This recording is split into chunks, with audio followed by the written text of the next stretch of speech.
Hello, this is Miss Cruz, and I just wanted to go over the directions for this week's project. It's not necessarily a packet, it's just one big project that you got to do for the week.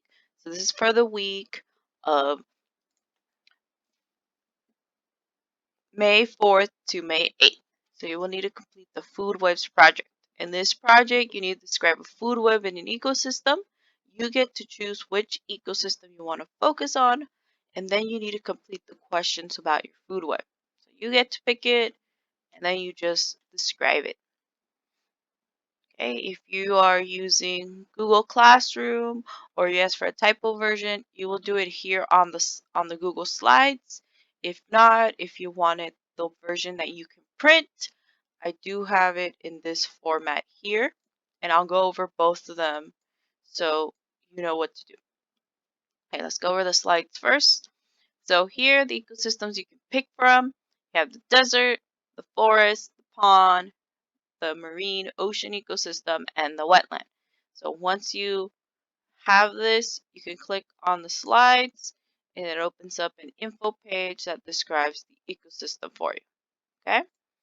If you want me to send you the links, I can. Just let me know which links you want and for which ecosystem. Okay? So once you pick your ecosystem, you only need one. Then you got to find a food web for it. And some of these pages have food webs there for you. If you are struggling and can't find it, let me know and I will find you a food web. Okay, so requirements for the project, if you're doing the Google Slides, first slide needs to be the name of your ecosystem and a brief description. Second slide, the producers, the plants in the ecosystem, and then put some images and information about them. Then you do the same thing for the primary consumers, the secondary consumers, and the tertiary consumers. For all of those, you put images and info about the organisms that are at that energy level. Then for the food web slide, you find an image showing how the organisms eat, like who eats who and how. You can usually find a picture of it or you can make your own.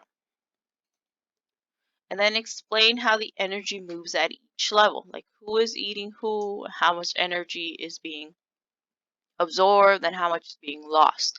I'll go over an example in a bit so you know what this project should look like. So then I made a slide for each of these requirements. So here you just put the name of your ecosystem. So let's say you pick the forest. So you just replace this with forest. And then if you want, you can make it purple or green, whatever color you want. Then to add images for your ecosystem, you can do it two ways. The first way, you click Insert, Image, search on Web, then it opens this little panel here. You can write forest, and then just pick the picture you want. I like this one, so I click there. Then I click here in Insert, and then you just wait, and it puts in your picture. Then you can make it smaller or make it bigger, whatever you want. Then here you got to put a brief description of your ecosystem. So just describe it. For example, the forest has many types of trees and other organisms that live there. So you just do that. And then you can also highlight it, change the font, whatever you want. Just make sure you answer all the questions. Okay, so that's the first slide. For the second slide, we have the producers. Here again, you put the information. Here's some images of the producers. Primary consumers, again, put the information and images. Same for the secondary consumers, tertiary consumers, and apex predators. And then finally, the last slide is the food web. So here you're going to put a picture of your food web, a completed one, or if you can't find one, you can make your own using pictures and arrows. And then here you explain how the energy moves at each level. Okay, so I'm going to go over an example one of these projects so that way you know what to do for the project. Okay, so this is my example. I did it on the taiga ecosystem. So I added pictures, and then here I added a brief description. The Thai ecosystem is also known as the boreal forest. You can find this ecosystem near the tundra. This is an ecosystem that has conifer trees and snow. In the taiga, you can find the following organisms: the pine trees, conifer trees, squirrels, bears, owls, foxes, lynxes, caribou, insects, and etc. The apex predator is the wolf in this ecosystem. Okay, so that's the first slide. Here I have the producers. So for the producers, I just listed them here on the side, and then here I added images, and then added a text box to label their names. So here I added conifer trees, but they're also known as pine trees, so I can label them as pine trees also. The way you get a text box, you go here, text box, you click on it, then you add it wherever you want, and then you can type. I'm going to add the pine trees.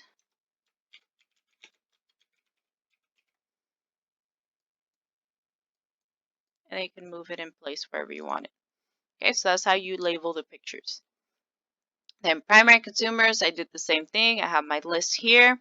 I added pictures, and I put the text box for each of them so I could label them. Secondary consumers, tertiary consumers, and the apex predator.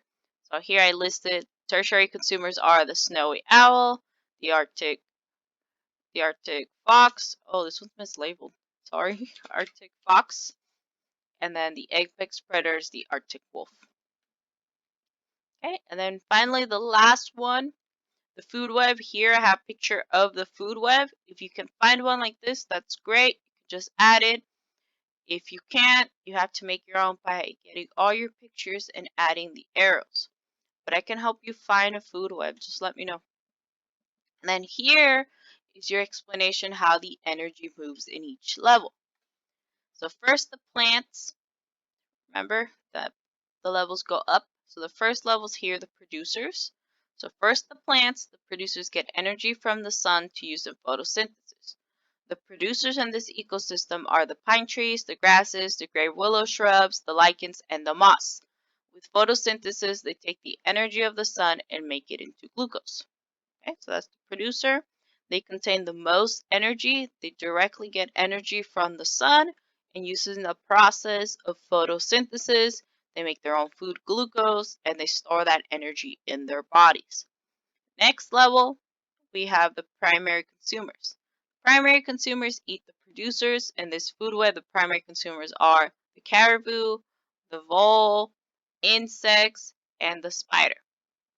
These primary consumers eat the plants, and they use the energy, glucose, to complete the process of cellular respiration. If you remember from the weeks before, cellular respiration is the process of breaking down glucose and then turning it into ATP, a type of energy that we use to function. Okay, so that was that one, the primary consumers. Next, we have the secondary consumers. The secondary consumers eat the primary consumers. The secondary consumers are the ermine, the rock ptarmigan, the lapon longspur, and the snow bunting.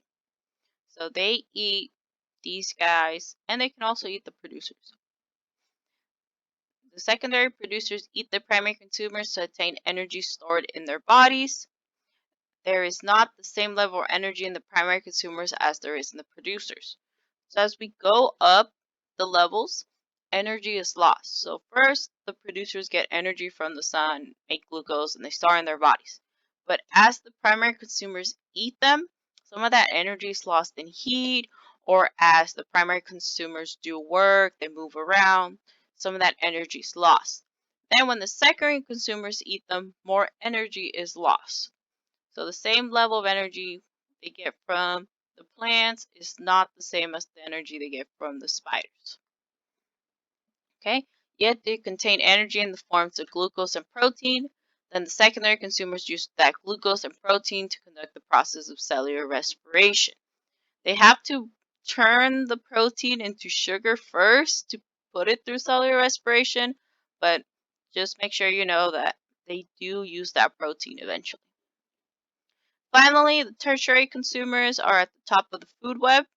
In this food web, they are the snowy owl, Arctic fox, and the Arctic wolf.